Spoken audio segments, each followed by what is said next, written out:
On Rob at Home, the maker of a film that chronicles the journey of a Sacramento family on the search of a lifetime. Growing up, it was always kind of a mystery about my dad and his side of the family. These are scenes from the documentary Far East, Deep South, where filmmaker Baldwin Chiu takes you across America to find missing pieces in his family's history. One day we came across this photo of a gravestone, and that's when my dad finally told us that this is where my grandfather and great-grandfather were buried.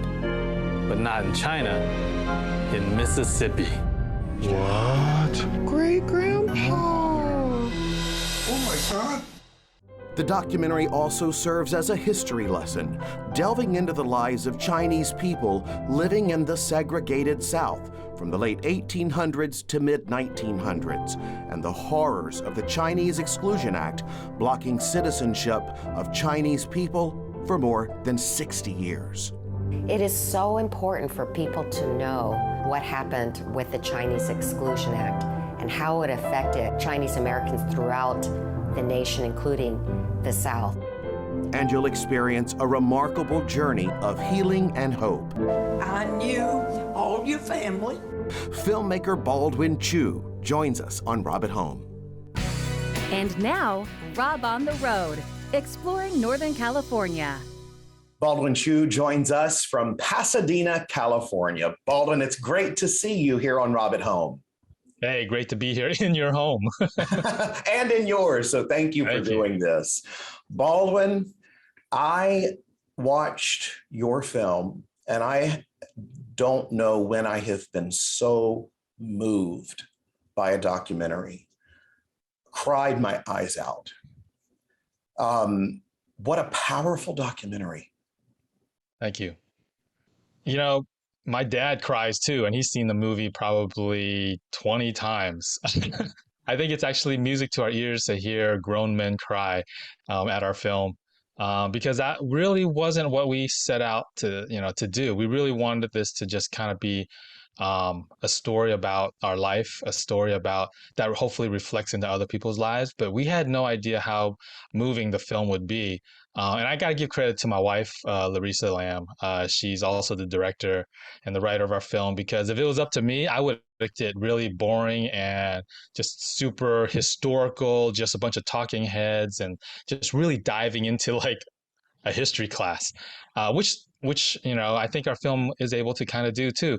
But I think my wife was like, what makes our story more relevant is really the story behind our family, and hoping that people can see that their lives can be reflected in ours. And you don't even have to be Asian or Chinese American to even feel that type of emotion. We hope that it emotionally sparks everybody's heart.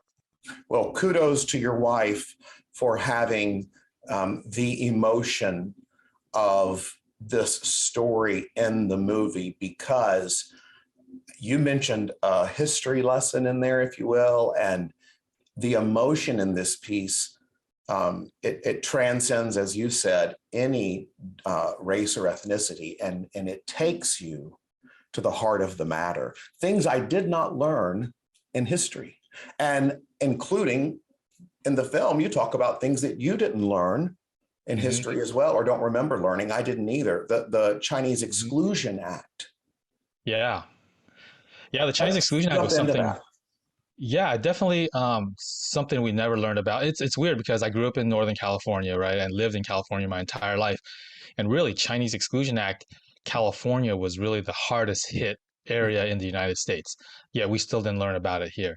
And I think what we tried to do with the film was, I kind of mentioned it in the film how I thought, the Chinese Exclusion Act, when I first learned about it, maybe only 10 years ago, or a little bit more than 10 years ago is when I first learned about it. I just thought it was just an old law, it had no relevance anymore. We're past that, let's move forward. I didn't realize the consequences of the Chinese Exclusion Act, how it affected my family. And when I started learning about how it affected my family, not just right now, and not just my family back then, but for multiple generations, my family has been affected by the Chinese Exclusion Act. And it really made me wonder, if it affected my family, how many more families did it affect? So definitely the Chinese Exclusion Act, not being, and just to so a little bit more about the Exclusion Act. It's really an old law in 1882 that started because of the Transcontinental Railroad. There was a lot of animosity towards the Chinese community because of the success of the Transcontinental Railroad being completed in 1869. And there was just a lot of hate towards the Chinese. They didn't want them to be laborers here anymore. They didn't want Chinese to become citizens. We obviously didn't want in America for the Chinese population to grow. Hence, the Chinese Exclusion Act was a device that was set to just get rid of as many Chinese and Asian people as possible in this country. Mm. Mm. Just saying that, what does it make you feel? I mean, as an American, it makes me feel kind of embarrassed. Mhm. As someone of Chinese descent, it's very hurtful. I think that's kind of where our film kind of try to meets this. I mean, it's not the only topic, but it's a big part of the film because what it did was it caused our families to separate. And, both my father um, and even myself, for a little while, I dabbled with being in the military for a little bit. I ended up not going all in, but my dad surely did, and he's retired from the Air Force. So, he taught us and we grew up very patriotic, going to the Air Force bases and always standing with the flag and always, covering our hearts. And we always were proud, especially me being the first one that we thought was born in the United States. It was like this very proud moment in my family to just be Americans. And when we learned about the Chinese Exclusion Act, something that we never learned about in schools, my brother says it so well in the film about how he took AP history. And actually, I took it too, and so did my wife, and none of us learned about the Chinese Exclusion Act in California. And that shock about how it actually affected our family. I think that's where the conflict is. It's that mixed feelings that my dad talks about in the film, how you can be so happy and joyful being an American and being in America, but at the same time feel so much pain and heartache having an experience in America, just simply being Chinese. The Boston Globe reviewed this film and wrote about your film, as well as many other papers across the country. Of course, you aired nationwide on various PBS stations as well, including this one. And the Boston Globe says it is a surprising, sobering history lesson, which you'll see more of in this program here. And then the Movie Guide gave it 4 out of 4 stars. Far East, Deep South is a beautiful, emotional journey. That emotion is captured so well. And when you go back with your dad, let's just start there. When you go back to Mississippi, and he wasn't interested in doing this at all. Having a father that was never around and him not understanding that Chinese exclusion was what prevented his father from reuniting with him, how Chinese exclusion was the thing that kept my grandfather away from my father his entire life. He just grew up thinking that, he just needs to move on and deal with the fact that he was abandoned by a father that didn't love him. And when we went to Mississippi, I think all those emotions that he went through his entire life trying to suppress, that's the reason why he never really talked about it to us. It was bad and hard memories that he didn't want to bring back up. He just wanted to move forward. Yeah. Having it all come back out in Mississippi. And then as we continue to dig and do more research, when we come back home and go to the archives and then go back to Mississippi and talk to more people, and then pulling out photos and stuff like that he tried to bury and not really think about. It was one of those, he says it in the film as well, mixed feelings. He's learning something, but he's bringing up all the pain that he was trying to suppress for his entire life. It seemed to me that he also, and tell me if I'm wrong, this is what I felt watching it. When your father said, "Baldwin, look," and you come over there and you're inside the museum, the Mississippi Delta Chinese Museum, I believe is the name. Right, Heritage Museum. Right. Heritage Museum, and you're there with your mom and your brother and your families, your whole family's there, and you can see in your dad's eyes that he finally knew he mattered to his dad and found out that his dad had missed him all along. Yeah. Am I right with that?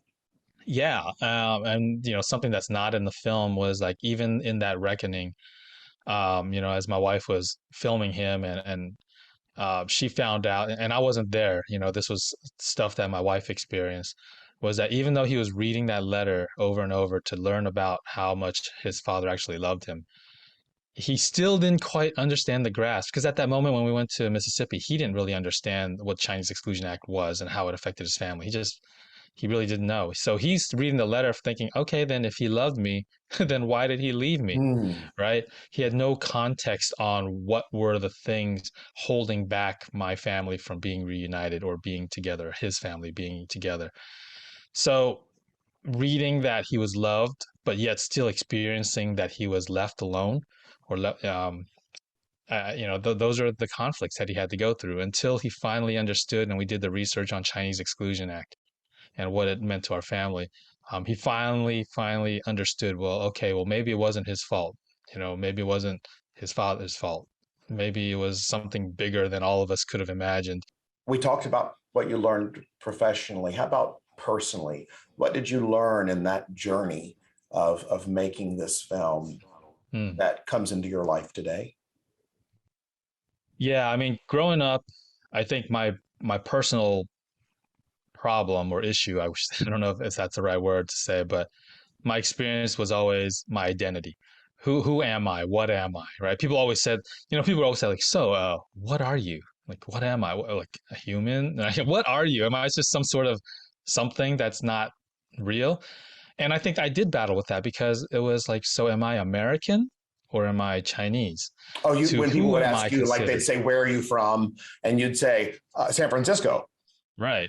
But then they would say, like, or Sacramento, because weren't you born and then moved here to Sacramento? Yeah, and I raised in Sacramento, lived there a big part of my life, and it was never enough. And I know eventually it's like, okay, well, I'm Chinese, right? So I guess my issue was always like, well, am I Chinese or am I American? I don't usually ask people where they're really from, if they were white or if they were black, or if they're. And so for me, my identity was always like, well, am I foreign because I was born here? But then, for all the Chinese immigrants, they were like, well, you're the American one. And then when I'm with the non-Chinese people, they're like, well, you're the Chinese one. And so there's this always conflict in my head, like, am I Chinese or am I American? To whom am I Chinese and to whom am I American? When do I get to choose, or do I even get to choose when I'm American or when I'm Chinese? And I think through this process and understanding our history, understanding my family dynamics and just understanding life in America and learning more about our political system and everything, I think what I learned is that we're both. I'm both. We're all both. We're both something and something else. We're all American and we're something else. We're all descendants of somebody that came from somewhere else. But that doesn't mean we don't belong here. And I think, for me, I was always told, oh, America's a melting pot, right? America's a melting. We should all just blend together and everything is fine. Well, obviously that's not the case, because personally, I think fondue is an ugly yellow, orange, beigey color, and it's really not healthy, right? So do we really want to classify? It's been fried. Do we really want to classify our American experience by fondue and a melting pot? No, I think what we need to reclassify America as is more of a salad. We all have individual beauties in itself. Mixed greens, even has different shades of greens. We have tomatoes, lettuce, you have onions, red onions, you have your proteins, your cheeses, different colored cheeses, right? You have, each one of us has something special and beautiful and delicious in and of itself. But then when we mix ourselves and toss ourselves in this salad bowl, right? And we're together. We see each other's colors, contrast each other's, but yet blend beautifully. And then it's healthier. And I think that's how I want to view America. That's how I think we should all view America, that we're this salad bowl. And right now we're trying to find the healthiest ingredients to put in there. Our country needs to understand that when we're together and we celebrate our individualness, but yet at the same time celebrate all our shared commonalities, and we learn from each other, we experiencing things together, that's when we are going to be at the healthiest moment in our history. That's beautiful. I really love that analogy of the salad. Yeah. I love that. And I'm trying to be vegetarian too, but I'm doing a bad job at it. But what I love about, but you can throw proteins in salads too, Yeah. What I love about what you just said is that we can think of people who are trying to take everything out of that salad and make it all the same. And Right. yet look how bland that is. And when Mm-hmm. you bring in all the different things, it makes it so wonderfully delicious and so Yeah. wonderful. And it makes it a full meal, if you will, a full experience. Now I'm hungry. I know, me too. I want to also talk about something that you just mentioned, the American one. And I'm referring to you being born here. It is one of the things I love the most about my job is to maybe see a different perspective in watching your journey on this film and saying something back to you. And I'm curious for your thoughts on this. What I took away from this film is one of the things is that the American one healed the one that felt the most broken by the American experience. Not experience, but what they experienced here. And that was your dad. I felt like you helped heal your father. Wow.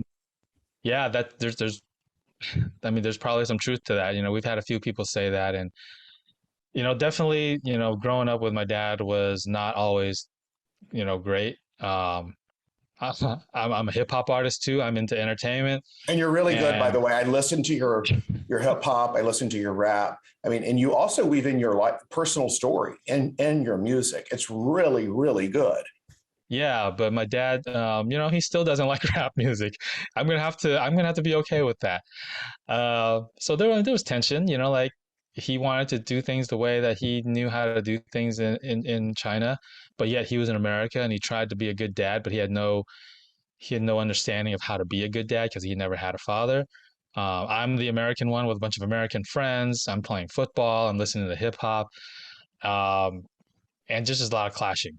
But I think what happened during this journey was that him understanding that our journeys don't have to clash. Our journeys can be just a part of growing. Him growing up as a father, as an older man with a lot of life experience, and me learning, trying to figure out what life is even about as I was growing up. I think that's all part of that American journey, and it's an experience that is unique to Americans, right? I mean, you can only feel American in America. You can have similar types of countries in other parts of the world that have democracy, but the American experience is the American experience. So I think, my dad finally, I think after this film, we had a conversation. We had many deep conversations about, like, why am I doing this? Why am I putting my family out there in the public?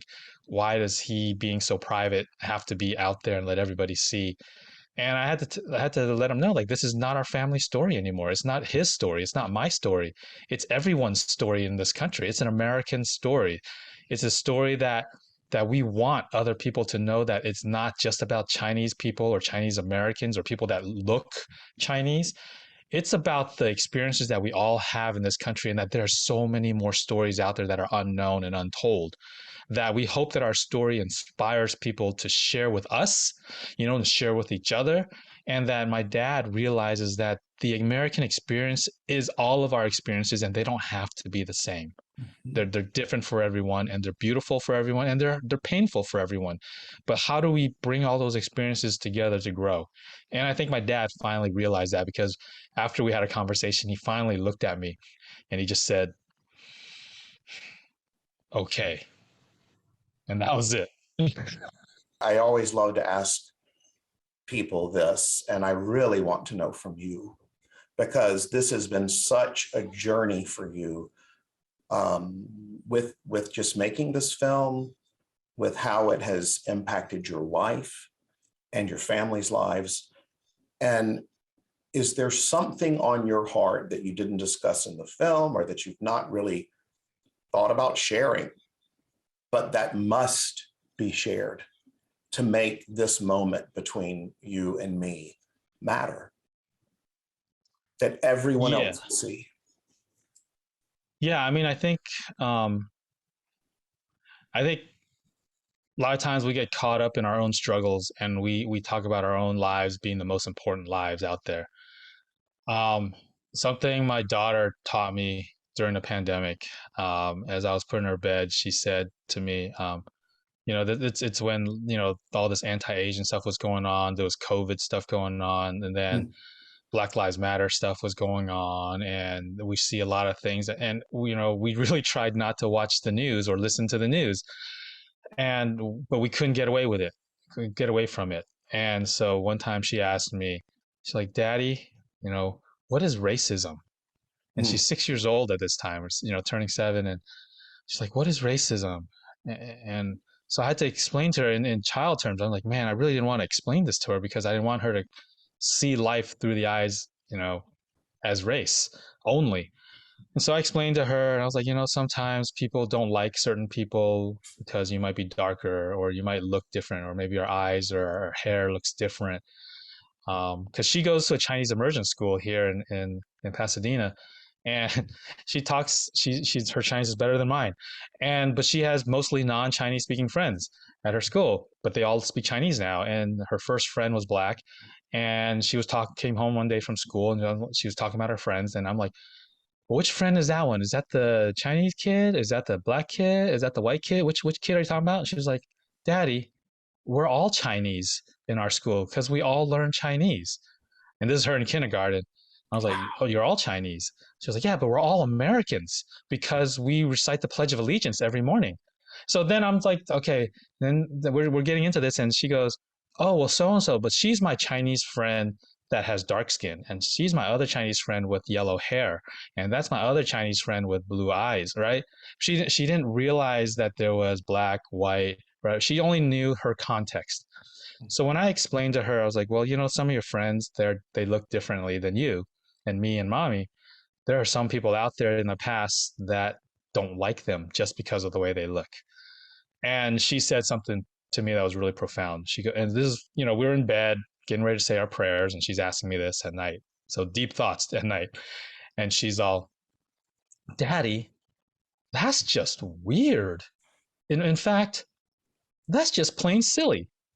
And this is like a 6-year-old telling me this, during COVID, stuck in home, and she only sees her friends now on Zoom. And I think that's really what it is. If we can all just narrow this whole thing down as racism is just weird and silly, I think we'd solve a lot of things, maybe all of it. That is so beautiful. That is one of the most beautiful statements I have heard. And, it also shows that racism is taught and learned. Yeah. It is taught and learned. Children do not come into this world racist. They are taught. Yeah, and that's on us, right? That's us as the parents, that's us as grown-ups, that's us as the educators, that's us as people that are tutors or mentors to our children. That's on us. So if we're the ones teaching them, it's on us to intervene. Right? Exactly. With the ones who are being taught that. So I love what you said. We have a job to do to make sure our kids don't grow up that way too. I think you are fascinating. I knew that you would just be such an inspired and such a important person to talk to, because anyone who can do what you and your wife did on film, just imagining how you live your lives is just so inspiring to me. And I thank you for that. Thank you so much. All the information, you can go to pbs.org/videos, and you will find all the information for the wonderful film Far East, Deep South, as well as trailers, and you can watch it there if you have the PBS app. And Baldwin Chiu, I just cannot thank you enough for joining us from your home in Pasadena, and it is great to talk with you today.